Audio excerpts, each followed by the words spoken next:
Petisa Hulu merupakan kelurahan yang terletak di Kecamatan Medan Baru, Kota Medan, yang berkembang sebagai daerah jasa perdagangan, permukiman, dan lain-lain. Kelurahan Petisa Hulu terdiri dari 12 lingkungan. Adapun batas-batas wilayahnya adalah sebagai berikut. Sebelah utara Kelurahan Petisa Tengah, sebelah selatan Kelurahan Darat, sebelah barat Kelurahan Babura, sebelah timur Kelurahan Madras. Berdasarkan kecamatan dalam angka, jumlah penduduk kelurahan sebagai berikut. Total jumlah penduduk sebanyak 4.832 jiwa.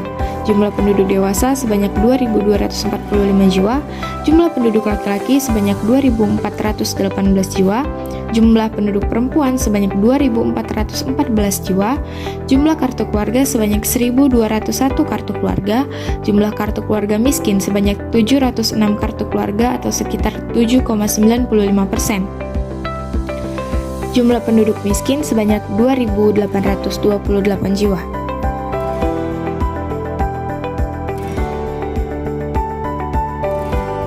Pada Jumat 1 April 2022, kami melakukan wawancara dengan salah satu warga di lokasi penelitian kami, yaitu Gang Langgar Jalan S. Parman, Petisa Hulu. Warga yang kami wawancarai bernama Pak Rudi, berusia 34 tahun. Pak Rudi sudah tinggal sepanjang hidupnya, yaitu 34 tahun di daerah tersebut. Pak Rudi tahu betul mengenai lokasi penelitian kami dan mengenal semua warga sekitar lokasi penelitian. Dengan pengalamannya selama tinggal di daerah tersebut, Bapak Rudi dapat memberikan kami sejumlah informasi yang diperlukan dalam penelitian kami. Kami bertemu Bapak Rudi di depan masjid yang ada di Gang Langgar. Masjid ini berada tepat di samping Sungai Deli yang menjadi objek penelitian kami. Setelah memperkenalkan diri dan memberitahukan tujuan kami, Bapak Rudi dengan baik hati mempersilahkan kami untuk bertanya tentang daerah sekitar Sungai Deli Gang Langgar tersebut.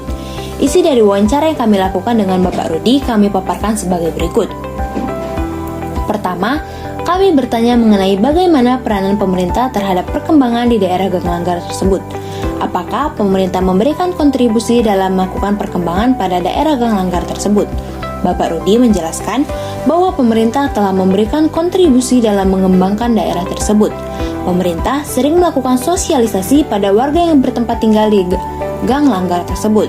Namun, salah satu kendala adalah masyarakat tidak membantu pemerintah dalam mengembangkan daerah Sungai Deli pada Gang Langgar, sehingga usaha pemerintah dalam mengembangkan Gang Langgar menjadi terhambat. Selanjutnya, kami juga bertanya tentang apa saja permasalahan yang sering terjadi pada daerah hulu Sungai Deli Gang Langgar. Di sini, Bapak Rudi menjelaskan bahwa salah satu masalah yang sering menjadi kekhawatiran warga sekitar adalah banjir. Karena Gang Langgar ini merupakan daerah aliran sungai, sehingga seringnya terjadi banjir. Walaupun pemerintah sudah berupaya dalam menyelesaikan permasalahan banjir ini, yaitu dengan memindahkan masyarakat ke daerah baru, namun masyarakat menolak. Salah satu anggota kami juga mempertanyakan alasan mengapa warga menolak untuk pindah ke daerah baru. Bapak Rudi menjelaskan bahwa warga sudah tinggal di permukiman ini berpuluhan tahun.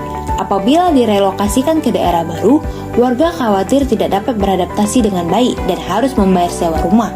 Sedangkan warga sudah nyaman dan memiliki rumah pribadi di lokasi saat ini.